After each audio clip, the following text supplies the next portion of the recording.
So if you haven't guessed by the picture on the thumbnail and the title itself, yes, I am pregnant. I announced it on my social media last week, I believe, or maybe even the week before that. But this has been the reason why I have not posted any new content in the past few months. I'm super sorry about that, but this pregnancy has literally been kicking my butt. So now that I'm feeling a lot better, I figured what best topic to start with than pregnancy and finances. For those of you who don't know, this is actually my second pregnancy. My little girl turned 3 last month, and I am currently now 15 weeks pregnant. I do not know what it is yet, but as soon as I do, I will post it on my Instagram. So if you are not following me there already, I'll leave my Instagram handle for you below. Very quickly into this pregnancy, I realized how much different it was going to be from my first pregnancy. And just to give you a little bit of context between my first and now second pregnancy, during my first pregnancy, I was living in Maryland. I was working a completely different job, so they had different insurance, different benefits, all that stuff. Now with my second pregnancy, I am back home in Texas, working for still a very large company, earning a much higher salary than I was back then, with completely different insurance, which you would assume is better than the one that you had where you were getting paid less, but as I'll explain, not necessarily. Also, completely different benefits. So given all of this, it's been a completely different experience from my first pregnancy. So in today's video, I wanted to go over 3 main financial stressors during your pregnancy. There's a whole lot more, and there's a whole lot more after baby gets here. But these are just kind of the top 3 that financially stressed me out from the very beginning because it was so different from my first. And I wanted to make sure that I explained them to you. For any of those who are possibly in a similar situation, whether it was my first situation or my second one, I'll kind of explain a little bit of both and pretty much tell you what I did, in my situation and see if maybe it possibly helps you out as well. But in today's video specifically, I'm going to go over insurance. I know it's a very broad topic to say, but I'm going to go over my specific experiences in both cases, and you can kind of pick and choose information that, relates to you. Second, I'm going to go over unpaid maternity and in some cases paternity leave and the stressors that come with getting unpaid maternity leave, obviously. I was also in those 2 situations. My first pregnancy, I had paid maternity leave, and then this time around, I'm going to have unpaid maternity leave. So I'll go into that and what I'm doing to prepare for it. And lastly, I'm going to tackle those large baby expenses that you're going to have before the baby even arrives. So obviously when the baby arrives, there's a whole nother slew of things you're going to need within that first year. But I'm talking about things that you need to have in your house before the baby even gets here. Now, if you are currently pregnant and maybe this is your first pregnancy, or you're in a completely different financial situation between your first pregnancy or past pregnancies and now, then I hope that you find some value in this. Obviously, if you're in a different situation and there's anything that helped you that you think might help somebody else that is in the same situation, please make sure you leave a comment down below and kind of explain a little bit about what you're going through and what maybe you're doing to help you out. I think the more knowledge that you can arm yourself with in order to prepare yourself for what's coming, the better off you'll be, and the more conscious you will be about what spending you're doing that is not necessarily tied to the pregnancy or the baby or the actual cost of having a baby. Obviously, they say that babies are extremely expensive, and they can rack up super fast. But if you can focus on what you really need versus what you want, then you can definitely save yourself a whole lot of money and a whole lot of stress. Remember, you're growing a human inside of you. It's a lot of work. It takes a very big toll on your body. And so anything else you can do externally to kind of, just keep you at ease, the better off you'll be and the better off the baby will be too. If you're new to my channel, hi everyone, welcome. My name is Lisbeth and I make videos that help you plan for a better financial future while living your best life today. So if that's something that interests you, then make sure you don't forget to subscribe and hit the notification bell so that you don't miss out on new weekly videos. I have a lot of information to cover, so let's go ahead and get started. So starting off, insurance and pregnancy. Now, first and foremost, insurance is complicated. If you're in the United States, insurance is all kinds of crazy, and it just amazes me at how much more they can confuse you when you call them to try and get information about your insurance. At least it was in my case. Now, not to say that calling them to get in more information is necessarily a bad thing.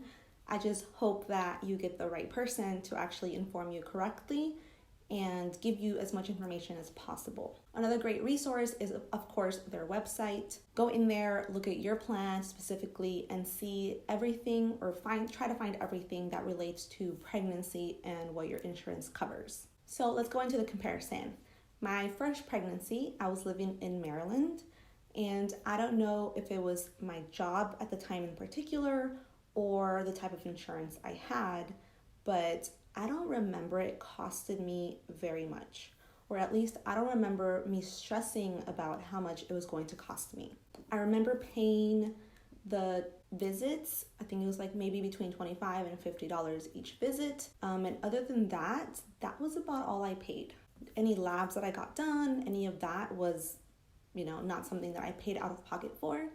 I even got a test done at about 12 or 13 weeks that told me the gender right then and there, or, it took a few days to get the results back, but I was able to find out the gender relatively early because of that one test that was done at the very beginning. Now that I'm in my second pregnancy, let's back up a little bit to when I found out I was pregnant, which was at the very end of October. I found out I was pregnant pretty early in my pregnancy, or right around the time that I was supposed to get my period. I found out I was pregnant instead. So 4 weeks, 5 weeks, give or take, I knew I was pregnant. So I knew that I couldn't go into the doctor, or I didn't want to go into the doctor, mainly because the only insurance I had at that time was a preventative care insurance. Now, for those of you who don't know what a preventative care insurance is, it's a very cheap insurance that covers only preventative care things. And on top of that, you're only able to get those services places where Medicaid or Medicare, one of those two, I always get them confused, is accepted, right? So you have to go out and find the doctor who takes that insurance, which is a big pain in the butt, as I found out. And I ended up going to just a doctor that was nearby, paying out of pocket because I was annoyed at trying to get information from the insurance to tell me where I needed to go. Needless to say that insurance was pretty much worthless. And the reason I had that insurance was because my employer offered 3 different types of insurance, levels. First one being that preventative care one. The second one being a kind of, middle one. I don't really know what it entailed because it did not allow me to include my daughter in it, and I had to have my daughter insured. So because it didn't allow me to have her on there, it was pretty much off the table. And then the top tier one, which is like your well-known insurance provider insurance, which was ridiculously expensive. And just to give you an idea of how expensive it was and is now, super expensive. I was going to be earning almost the same amount of money I was earning beforehand just because the insurance was going to eat up the difference. It just kind of made no sense to me because I had not paid that amount in insurance at my previous job where I earned much, much less. So it just didn't make sense to me. So what I did instead was I got that preventative care insurance, and I added, I think it was about $500 into a flexible spending account that my job offered as well.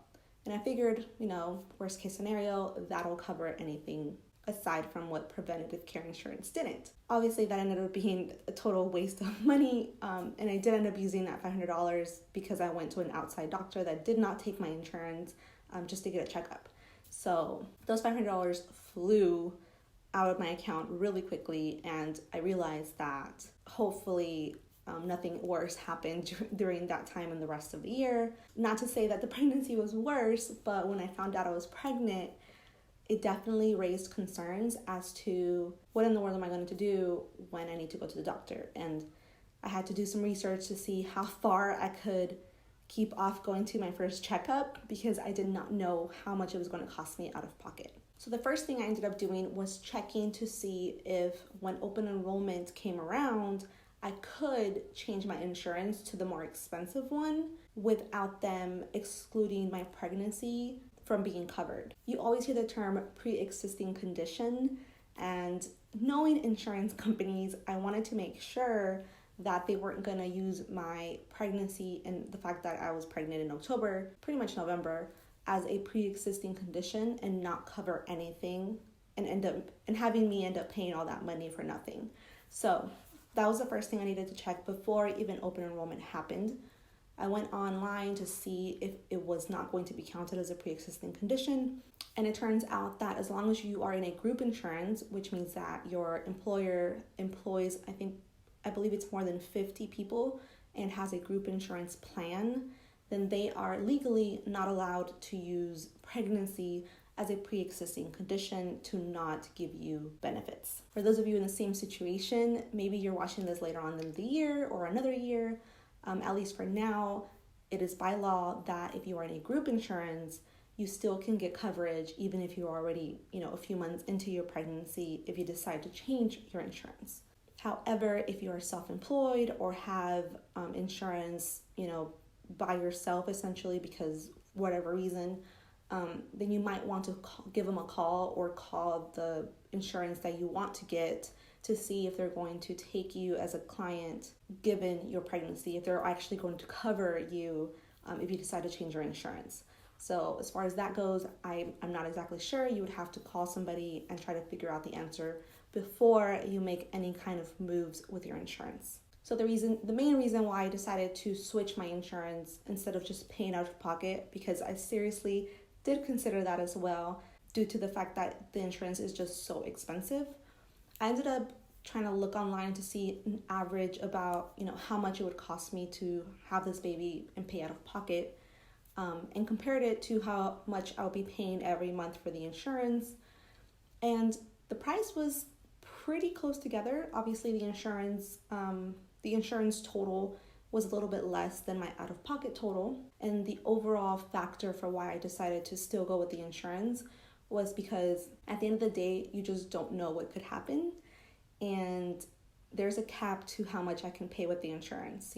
Obviously my premium, and then the deductible, and then there's an out-of-pocket maximum that you can essentially pay. Well, if something were to happen, I have this baby early, I have a C-section, the baby requires extra care.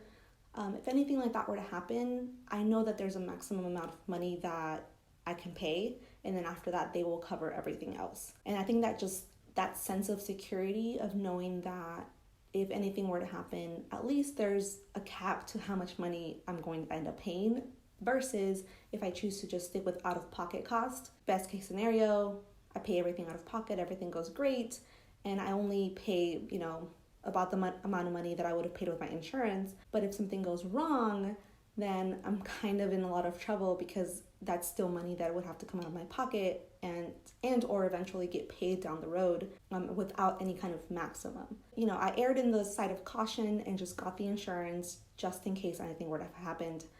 I would be covered in that sense. So that's just what I decided to do. That was my personal decision, and hopefully everything goes well. But I think at the end of the day, I would never regret paying for the insurance versus, just paying everything out of pocket. As far as the insurance I have now, definitely a lot different than the first one I had, because the first one, like I said, I only paid for those office visits. And when I had my baby at the hospital, I believe I ended up with a bill of maybe between $1,000 and $2,000. I'm not exactly sure.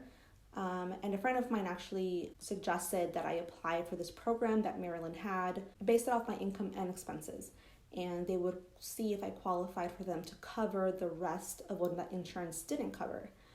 So I figured, it was worth a try. I did that and I was accepted. So they ended up paying that $1,000 to $2,000 in difference between what my insurance didn't cover and what I owed. So that was obviously a super big help. And looking back, I don't think I spent more than maybe $500 out of pocket in terms of my care. That was obviously awesome. And I also remember they gave me a free breast pump that I actually paid the difference to upgrade, but it was still, a lot cheaper than if I would have paid for it out of pocket. I do believe that the whole the free breast pump thing is a thing that is still going on, and I need to do a little bit more research in my current insurance and see if they are going to cover a breast pump, but I'm pretty sure that still stands. I'm kind of really looking into those hands-free pumps right now because I breastfed my first child, and I think that would be a super big help.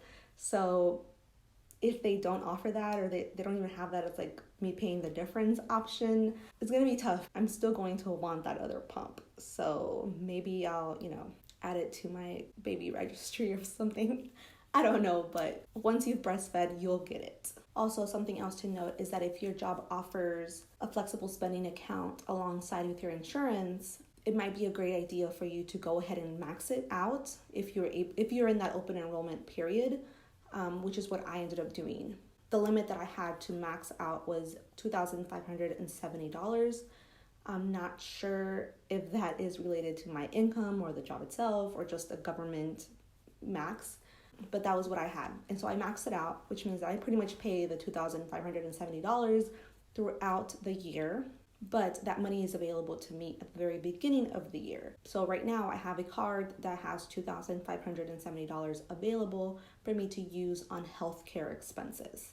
So that's what I'm going to use to pay for any out-of-pocket expenses starting now until I run out of it. And now knowing that my current insurance, the way that they work, instead of me paying for specific office visits, I have to meet a $750 deductible first, and then they will cover 80% of my expenses for this pregnancy. The flexible spending account money is tax-free. So that's where you're getting a little bit of savings because you're not being charged taxes on it. And it's automatic from your paycheck. They divide it between, in my case, 26 paychecks because I get paid bi-weekly. And it's just a little bit of extra savings that you can do on the front end to kind of, help you out financially. Another thing to note about flexible spending accounts is that if for any reason you leave the job, you get fired, you put in resignation, whatever the reason, that's money that you do not have to pay back. Now, if you leave money in the card and you leave, that's money that you lose. But if you've already used it all up and you leave, you do not have to pay whatever money you haven't paid in the remaining paychecks. So that's something to note as well. I think I covered all the points that I wanted to as far as insurance goes. I gave you a little bit of information about my current insurance and then the kind of insurance that I had before. I know that there are plenty of insurance plans, companies, all of the above that are mix and match of whatever benefits. Your first resource is to check your website, check your specific plan itself. There's always a pregnancy or maternity section and review your specific benefits. If anything doesn't make sense, I would call the insurance company second. And then lastly, refer to your doctor as far as, what they're saying that your insurance covers.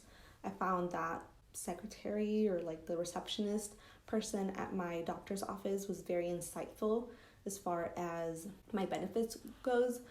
She's the one who made sure that I knew that if I were to pay up front for my entire 20% out-of-pocket cost of the doctor, it would not necessarily count towards my deductible because it's just considered a prepayment and not necessarily the service has been done because the baby has not been delivered yet.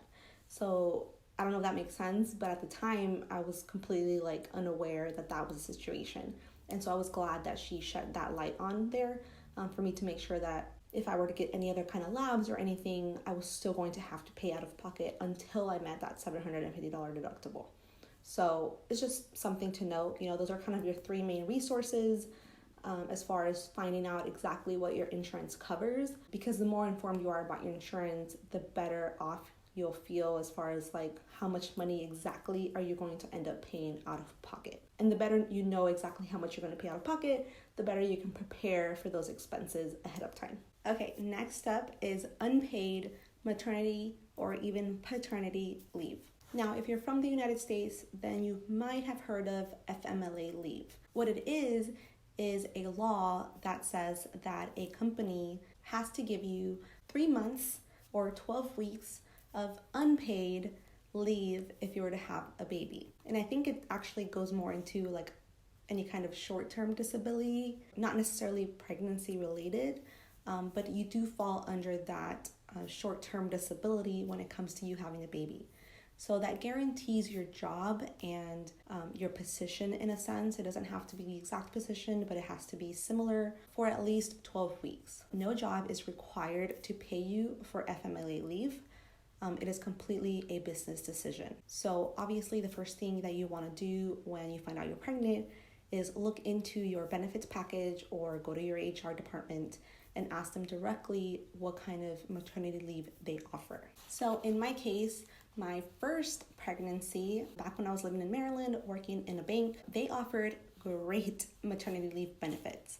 I was able to take off 18 weeks of paid, yes, paid maternity leave. On top of the fact that I had 4 weeks of vacation every year, I was able to tag on 2 more weeks to my leave and take a full 20 weeks of paid maternity leave. So pretty much a full 5 months with my newborn baby, which let me tell you was amazing. Just not having to worry about where my paycheck was coming from and being able to solely focus on my baby. I actually made the move from Maryland to Texas during my maternity leave, knowing that I had that paycheck coming in every 2 weeks like normal was a really big stress reliever. Fast forward now to my second pregnancy. I pretty much knew going into my current position that they did not offer anything close to what I had gotten at the bank as far as benefits went. So I was very much aware that they did not offer any maternity leave, paid maternity leave, if I were to get pregnant.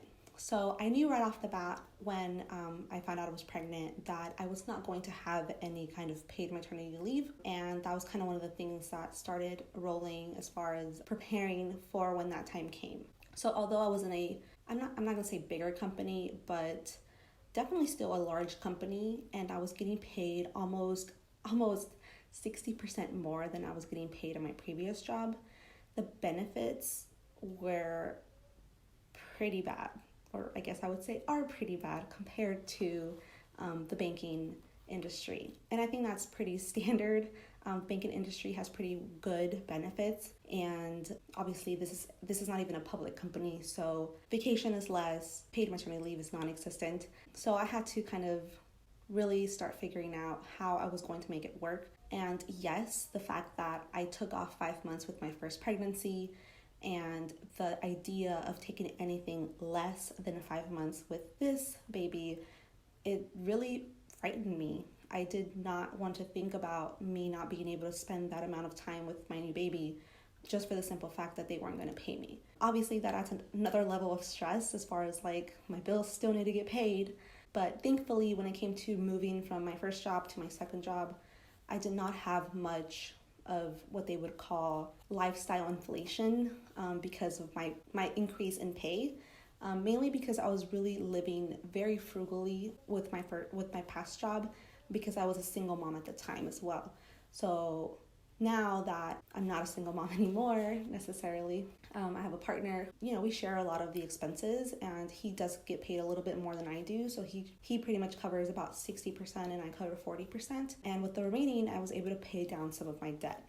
So it's been a big help because I did not inflate my lifestyle to match with my current pay. So with that being said, my debt payments will be on hold during my pregnancy from now on until the baby gets here.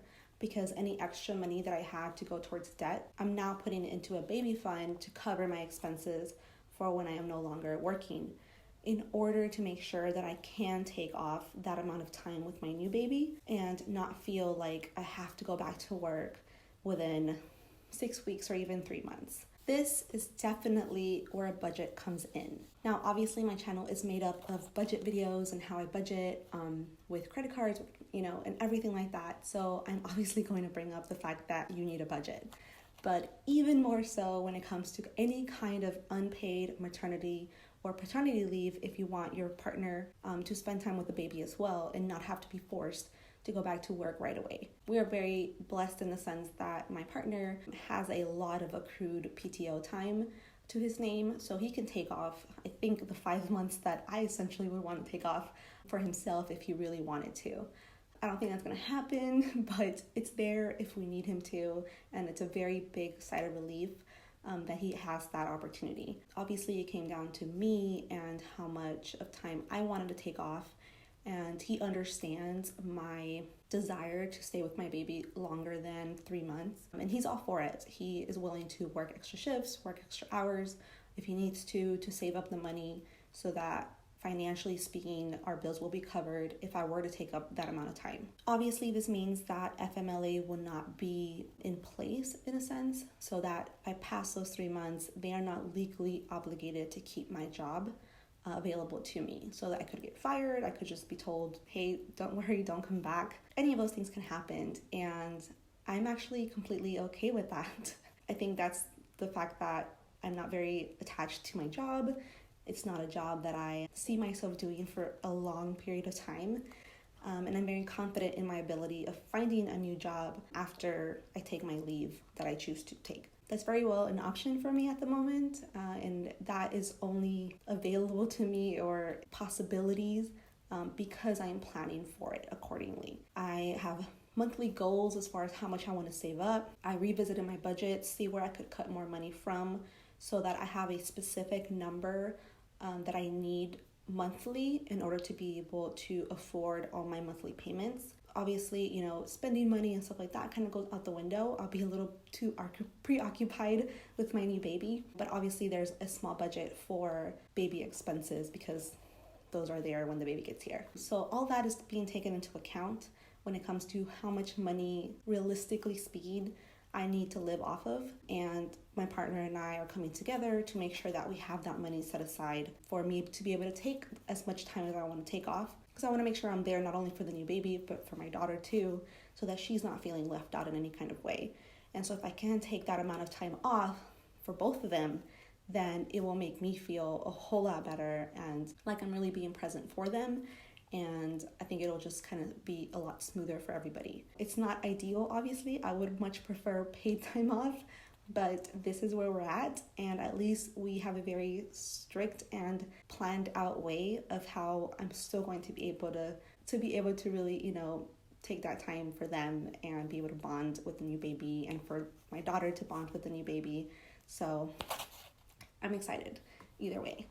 Just the fact that I'm able to plan this out and feel confident enough that I'll still be able to take that time off really relieves a lot of stress from it all. So if you're in this situation, my first thing would be to make a budget. If you don't already have one, try to find out how to lessen the amount of money that you need to survive off of so that you can realistically know how much to expect to save so that you can live off of those savings for however much time you want to take off. Because the less money you need to live off of, the less money you need to save, the less stress you will have on how much money you should have in that savings account by the time the baby gets here.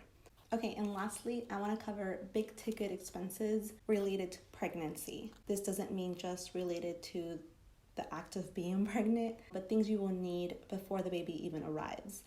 And the way I kind of categorized large expenses was anything over $100 that I know that you will definitely need during your pregnancy or for when the baby arrives. Things that I did not want to include were those small ticket items that you will need, like baby clothes and stuff like that, but that a lot of people will either gift to you or that you can get really cheaply on sale or at Walmart. Obviously, these are still small expenses that can add up, but a baby does not take that much stuff. If you only have 5 onesies and depending on the weather, maybe some pajamas, you don't have to take the baby out necessarily. They are pretty easy in a sense, that they don't require much. So I didn't want to include all those little things that you may or may not need or that you may not need many of. And also a lot of things will be gifted to you if you have a small baby shower, if somebody's nice enough to do it for you or if you plan it yourself. So yeah, I just didn't want to go into those small little things that you do need but that can, be bought over time. I wanted to focus on large ticket items. So I did include gender reveal, party, and baby shower on here because if you are the one planning them yourself, then they are, a pretty large expense. At the very least $100 because you're thinking about food and maybe prizes and decorations. Even if they are bought at the dollar store, they can still add up to a little bit over $100. Obviously, depending on how big of a party you want and how much decorations you want, they can get pretty expensive pretty fast. I'm probably going to end up doing my own gender reveal party. I haven't decided officially on the budget, but I'm thinking anywhere between $300 and $500. And that's just because I did do my daughter's birthday party in December, and I budgeted $500 for her party, given decorations, given food, and all that stuff. So I'm thinking this might be a little bit smaller of a get-together, or just less to do in general, but I'm still gonna say $300 to $500. I'll ensure the budget sometime soon because I need to start buying things for it. But that's just my personal decision. That's what I can afford to pay for a gender reveal party, and that's still with a lot of help from my mom because she always offers to cook. And I'm sure the baby's other grandma will also pitch in and help in her own way. So that's my budget, given the fact that I know that I still have plenty of people that are willing to help me. Another reason why I like gender reveal parties, the main reason why I want to have a gender reveal party, is because I don't think it requires a lot of work. But if you have a lot of very nice friends and family, I like to include a diaper raffle in there. That's what I did with my first one. And it's pretty much that they bring a pack of diapers. For every pack of diapers they bring, they are entered into a raffle. And I think I did a gift card and maybe like a few movie tickets, stuff around like that. Maybe like 2 or 3 prizes. And for every box they bring, which benefits me and the baby, they are entered into this raffle. So it's a great way to start your diaper stash. I want to say that for the first at least 6 months of my first baby being born, I did not have to buy any diapers. And that was a combination of the diaper raffle that I did, along with me finding great deals on diapers that I used gift cards that people gave me to purchase them with. So I want to say that at least 6 months, if not more, I did not have to buy any diapers, and that was definitely a great expense saver. So obviously weigh the amount of money that you're going to spend on a party versus how much you think realistically you're going to be able to get in return, and see if it makes sense to you. If it doesn't, don't do it. Just use that money to buy the diapers themselves, wait for sales, and start stocking up on them. Don't go and stress yourself out over a party if you, 1, can't afford it, and 2, don't even think you're going to be able to get much in return, because it's a lot of work to do, even if it's a small little party, and you don't want to put yourself through all that stress if it's not going to be worth it. In terms of a baby shower, same thing goes. For me, I believe I am going to have somebody plan it for me, something that I'm very grateful for. But if you are planning to do your own baby shower, as I originally thought I was going to do, then, budget for it and see. The same kind of thing goes with the gender reveal. Is it going to be worth the stress, the time, the money that you're going to put into it? For how many people you're going to, expect to be there, and see is it going to be worth it? If you're in a completely new town and don't have that many friends, then maybe it's not worth it. When I was in Maryland, for example, that's where my first baby was born. I was very fortunate to have friends that were willing to throw me a baby shower there. And on top of that, my mom, who was here in Texas, offered to throw me one here a little bit earlier than that one. All I did was pay for my flight to come home. And, she threw me a really nice baby shower here. All my family came, I invited my friends. And it was just awesome because, 1, I was able to have my friends and family there. And 2, because I was flying, I asked them to not bring me big things. I mean, obviously some clothes was fine, but it was better for me to get gift cards or cash instead, because I was gonna have to fly back with everything, right? So a lot of them did just that. They gave me gift cards, they gave me cash, and that came in so much help when it came to me buying those bigger price items for the baby. So, and even after the baby was here, I still had gift cards left, so that when I did need extra wipes or whatever else the baby needed, I had those gift cards saved up and I was able to use them then. If people are willing to offer something like that to you, be very grateful and take it gratefully. A baby is an expense and everybody knows it, and any little bit helps. So if somebody's willing to throw you a small party at your job, or a small little get together, if they're doing it from their heart, then I say take it and be very thankful for it, and just, pay it forward later in the future. Now, if you decide that you're better off not having anything like that because, you don't have family or friends, you're in a completely new place, or whatever the reason might be, then I would still suggest that you save up the money that you would normally spend on a gender reveal or baby shower and put that money towards your baby essentials. that comes with, you know, the onesies, the burp cloths, I have a list here, the bottles, the little thing to wash your baby in. All these things obviously cost money, but like I said, they are baby essentials, and then there are things that you might want but not need for a baby. And if you want me to make a video completely about, you know, what you really need and what are good to haves or definitely wants, then I can do that. Just let me know in the comments below. But I think it helped in the sense that I knew that I was moving from Maryland to Texas during my maternity leave. It really helped me in not accumulating things that I didn't think I needed yet. You know, I didn't buy a crib. I bought like a little play thing that had like a little bassinet. I bought a few things that I thought I needed, that I thought were essentials, and ended up not being at all, or I found a workaround for how I didn't necessarily need to buy those things, but now I know. So yeah, so just think of the very basic stuff you need. Like I said, babies are pretty easy in terms of what they need. They're hard on the, you know, sleep deprivation and that aspect of it, but in terms of what they need to live, you know, it's not very much. Now, of course, a car seat stroller combo is ideal because depending on where you're at, you might need that stroller as well, or when you go out to buy groceries, whatever, you do need to have a car seat stroller combo. I did do that for when I had my daughter, and I still had her stroller part. I had since then gotten rid of the car seat. So I did know I needed to buy a car seat, and I made sure that it was the same one that matched with the stroller I had, because you can easily put the car seat part into the stroller, and it was just super easy. It was like it's like, I can put a picture of it for you up here so you can kind of reference it back, but it's been great. So I just bought the one car seat and I have a stroller already essentially. So, and I bought it during Black Friday, so it was like $100 solid, and we're all set for that. So I did include breast pump or breastfeeding essentials as part of your need to have before baby arrives. A lot of lactation consultants will tell you to pump right after you feed to increase your milk supply. And so that's why I recommend you already having a pump before the baby even arrives.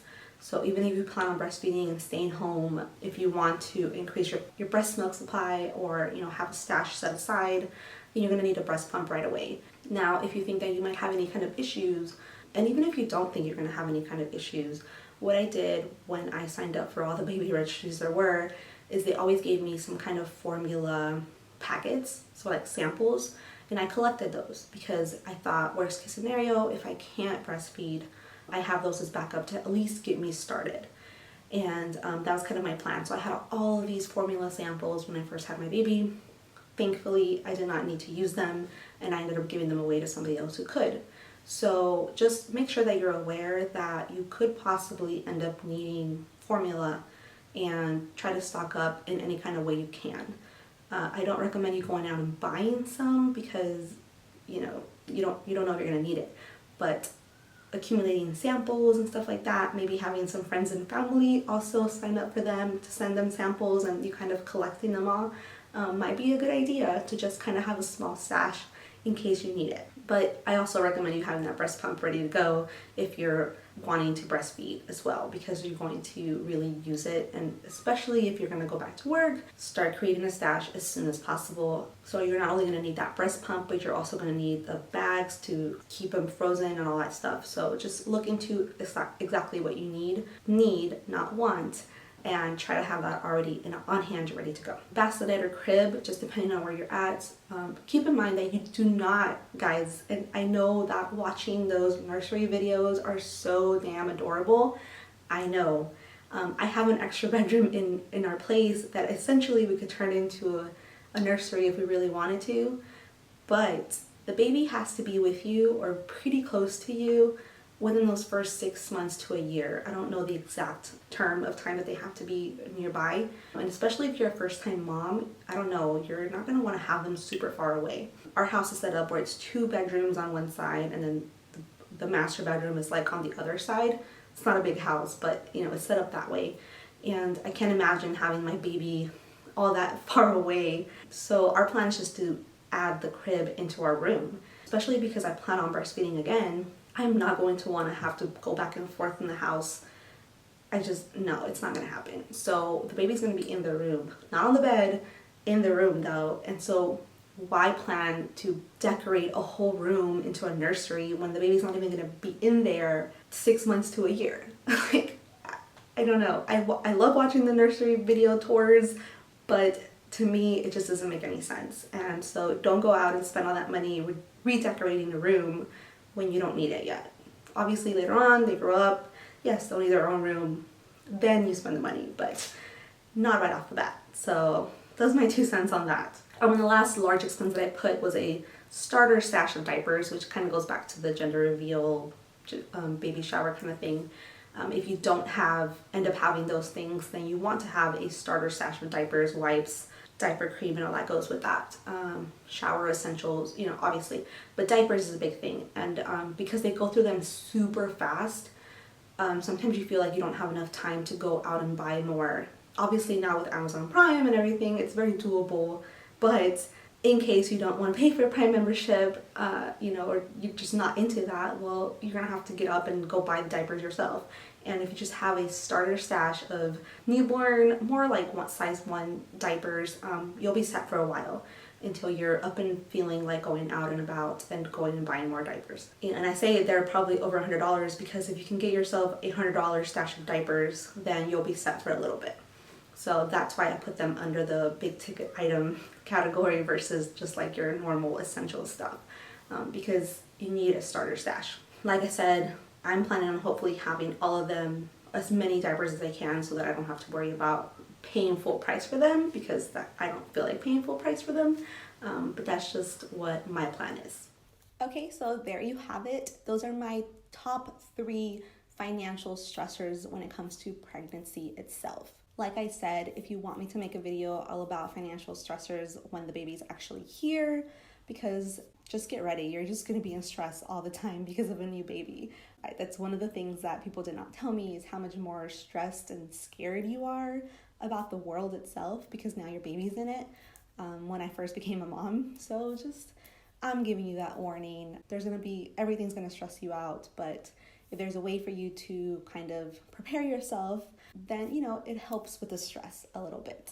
So I hope that you found this information useful.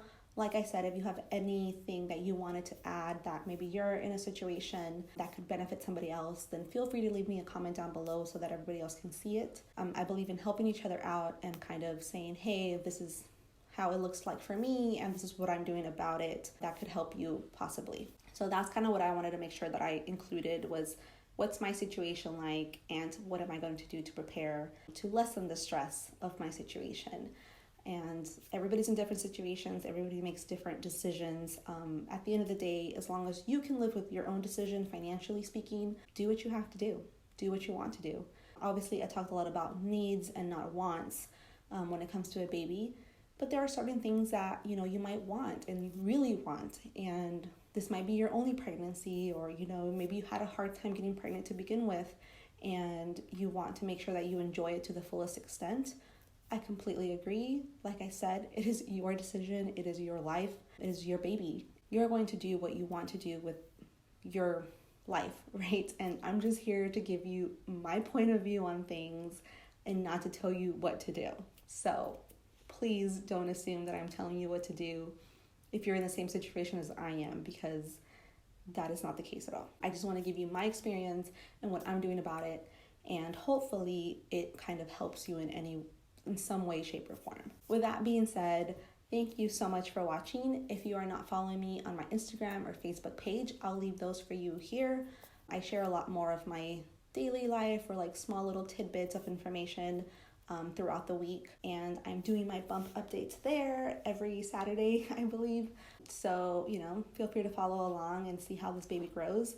Anyways, thank you so much for watching. I'm glad to be filming again. I was a little bit nervous to be filming again, but I'm glad I'm back at it, and I hope to be able to provide you with weekly videos for you. So if you have any topic ideas, pregnancy related or not, still under the financial umbrella, then also leave me a comment down below and let me know what you would like to watch. So that's all I got for you today. Thank you again, and I will talk to y'all next time. Bye, guys.